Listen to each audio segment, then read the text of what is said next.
everybody, I'm Dennis Daly.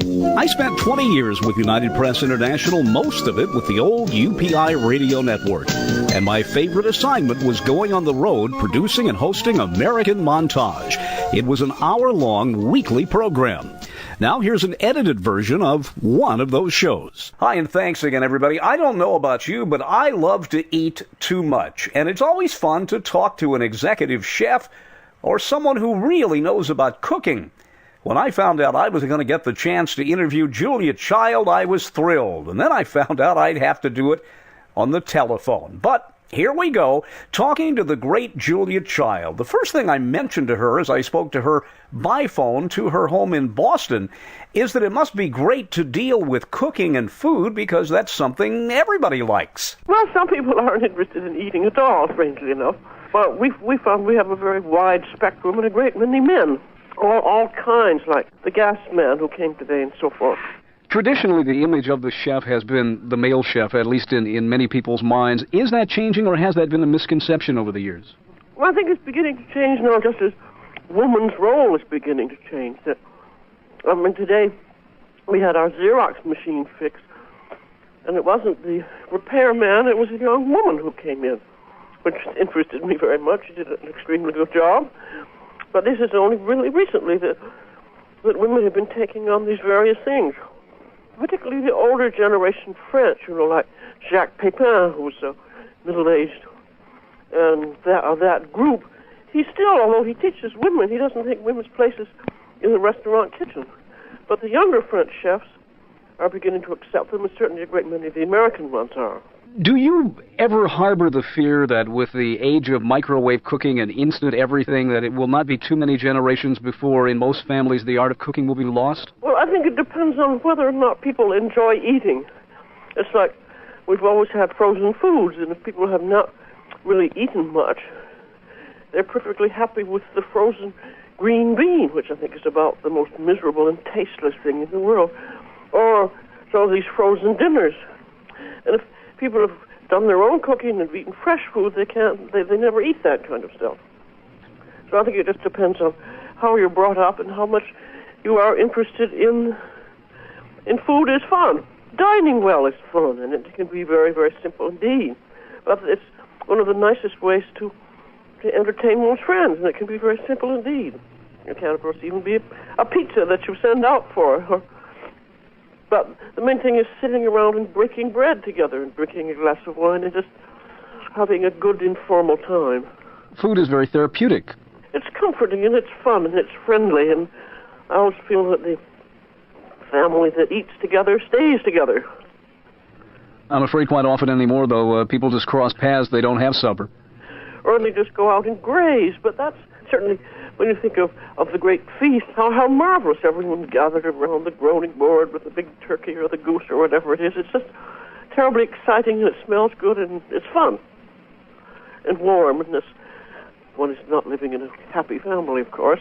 At one point in the interview, I asked her whether or not she thought with the rise in packaged foods and more people eating fast food and sandwiches, if a time would come when young people just wouldn't know how to cook anymore. Well, I think it depends on the family and how the children are brought up. I don't know how the yuppies are doing, do you? No, I don't. I just hope there's still, it probably sounds chauvinistic to say home economics classes, but I know there are a lot of young men enrolled in those. I hope the high schools are still teaching something.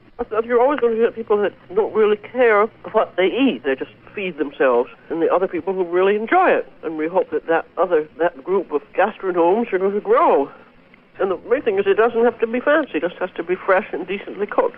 When you do the programs you have and that have brought us so much joy on television and the cookbooks that you put together, it always delights me to see the spontaneity that sometimes little things will go wrong, but it doesn't fluster you. I think it makes the viewer feel more like that if Julia Child can spill a little bit here or make a mistake there, then I have a chance at doing the recipe myself. You have to be able to recover. No matter what happens, you have to be able to recover and never apologize if you're serving to people. Have you ever had a real disaster cooking that you'd care to share with us? Well, seeing that now that everyone has a food processor, everyone can make a fish mousse. And supposing you were making a fish mousse and you had it in the oven and it was baking and everything, and then you wanted to unmold it, and it just wouldn't unmold, or it wasn't quite the right fish, so it all collapsed. You're going to have to do something with it. You can turn it into a very good soup, for instance. Just using your imagination and, as they say, making lemonade out of a lemon. You can't do much about a fallen souffle, and it's very hard to do anything about burned food. But you can usually do something with almost anything. I always thought it would be a delight to work on the television crew for your program and get the leftovers. Well, we all eat them, so they're all well cooked with the right ingredients, and then we eat them when the show is done ourselves, or we eat it for lunch the next day. I was at the Harvard Medical School last night, and we were discussing people's actual fear of food, because they really don't know enough about it, and that one really should have some kind of guidelines so that it's quite all right to eat a big piece of chocolate cake, but you know what you're doing, so you cut down on all the rest of your fatty things during the day, or maybe for 2 days, but that you can enjoy something, and you shouldn't have a guilt feeling about it. But I think if people are afraid of their food, they're not going to digest it well, and that's very bad for them. Julia Child, during one of our previous segments, we spent time with a gentleman from a vineyard in California talking about the changing attitude about wine. I would think in some parts of this country, even cooking with wine is something that people have problems with. Well, I think it's a matter of knowing more about it, and I think that as the whole country is becoming more sophisticated about eating and more people are drinking wine, I think that gradually it will seep into those hinterlands that it's quite all right, taken in moderation. In fact, it's very beneficial as it relaxes people and makes them happy.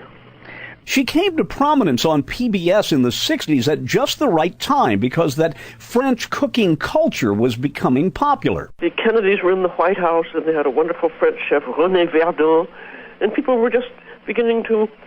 Aeroplane travel was just available, and people were going over abroad and so forth, and French cooking was very much in. So this started out as a show on French cooking. For a television show, you have to have something very short, so that, let me just say 3 words, so it will get on one line in the listing. And we thought of all kinds of things, but the French chef, well, that's how that came about, because I'm neither French nor a chef. I'm an American home cook. Did you think 25 years ago that the program would meet with as much continuing success as it has? I never.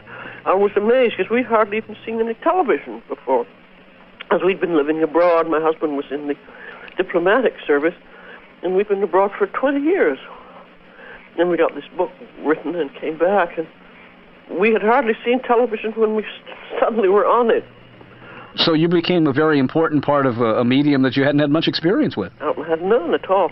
I've done a lot of teaching and demonstrations. I think that makes a difference. And I'm a natural ham, which makes quite a bit of difference, too. Well, I don't think I've ever watched one of your programs that I did not feel that you were talking directly to me. You have a great knack for communication. Well, that's the nice thing about just being one person on it, so that I'm talking to the camera, which is you. But if you have 2 people on, then the 2 people are talking to each other. So it's really better just having one, I think. Let me close out by just asking your impressions of a couple of things, if I can.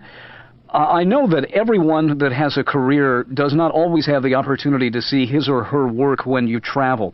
But you mentioned early on here that nearly everyone eats. Food is of interest to everyone.